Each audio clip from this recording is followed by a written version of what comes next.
Hello guys, how's it going? My name is Dal, and we got yet another exciting update regarding WoW's biggest and most anticipated feature, which is housing. Blizzard put up a blog post recently, primarily giving more details regarding housing, but also how neighborhoods will work, as the system of housing in neighborhoods is actually closely tied together. Previously, all we knew about neighborhoods is the fact that you could either get a public neighborhood where you could just live with anybody else, or if you can get a private neighborhood in your guild, then you could choose a more like secluded location between smaller communities where all of you can basically occupy the space all at the same time. But by itself, that's not really enough to make neighborhoods interesting. It just seems like a space where your house is going to be.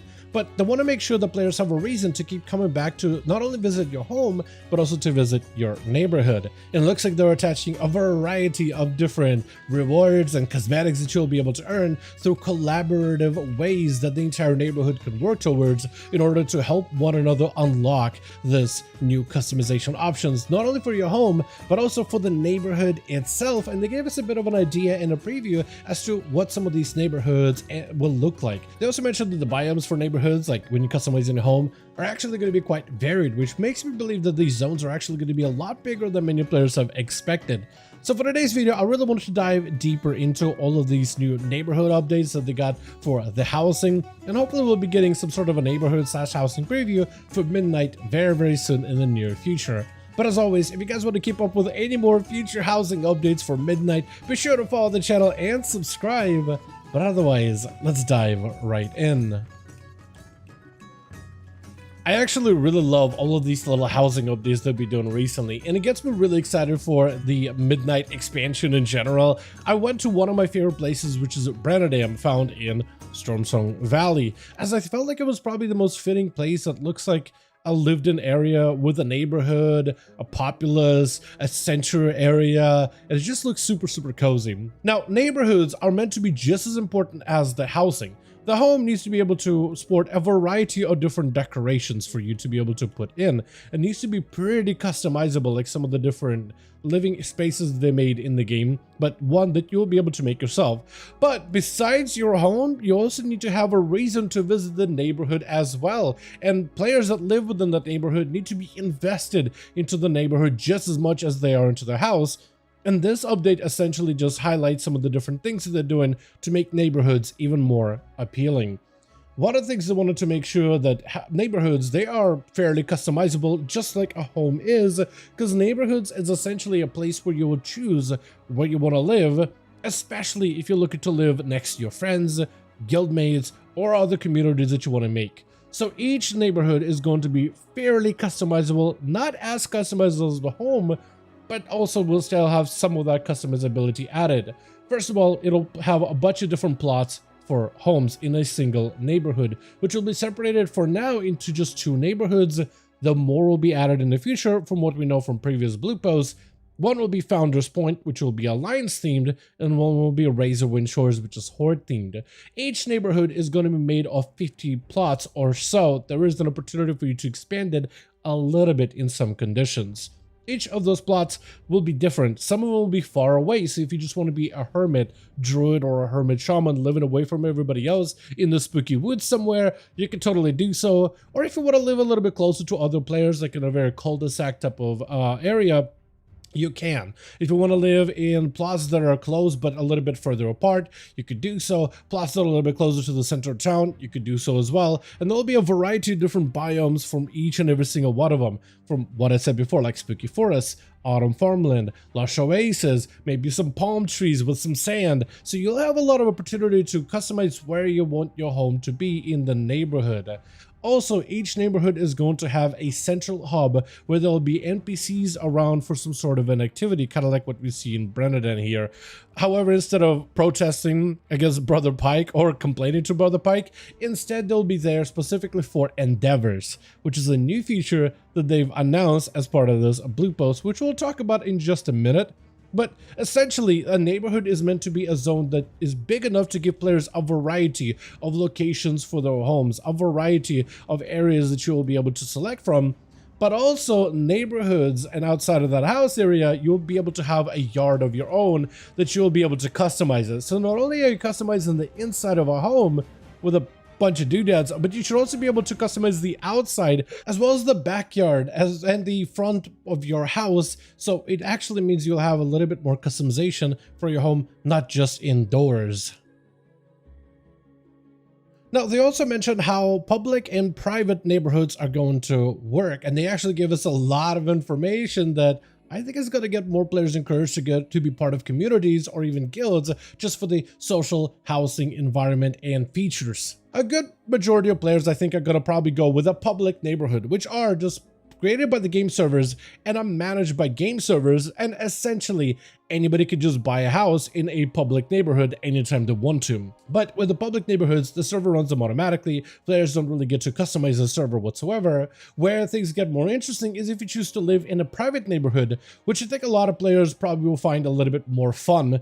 This is a lot more of a customizable experience.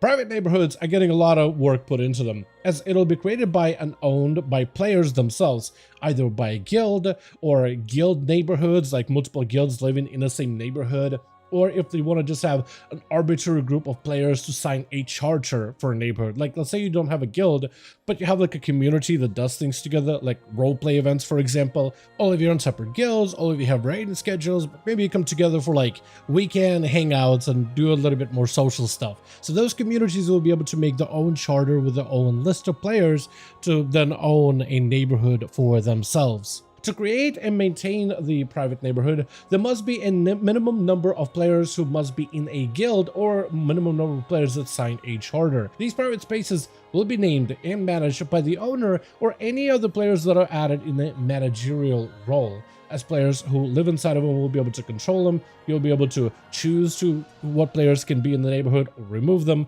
Like if, let's say, you remove a player from a guild, they'll lose access to the neighborhood. If you remove a player from a chapter, they also lose access to that neighborhood. So if, let's say, you start a charter, but somebody's just being a nuisance, you don't really like them, you can kick them out of a neighborhood. But hopefully there'll be at least some controls, so you can't just like randomly kick people out for no reason whatsoever. Neighborhoods will also have a permission system of who can control what part of the neighborhood, the settings, any of the members, so you'll be able to manage endeavors as part of this neighborhood as well, and it'll be responsibility to manage endeavors by the owner as well as any of the managers of that neighborhood. We'll talk about endeavors here in just a minute. Guild neighborhoods will have homes for literally everybody within the guild, with even additional attached instances regardless of a guild size. So if, let's say, you have a guild just full of members, all those members should be able to be essentially part of a big neighborhood that is stitched together so players are able to communicate and hang out with one another at all times.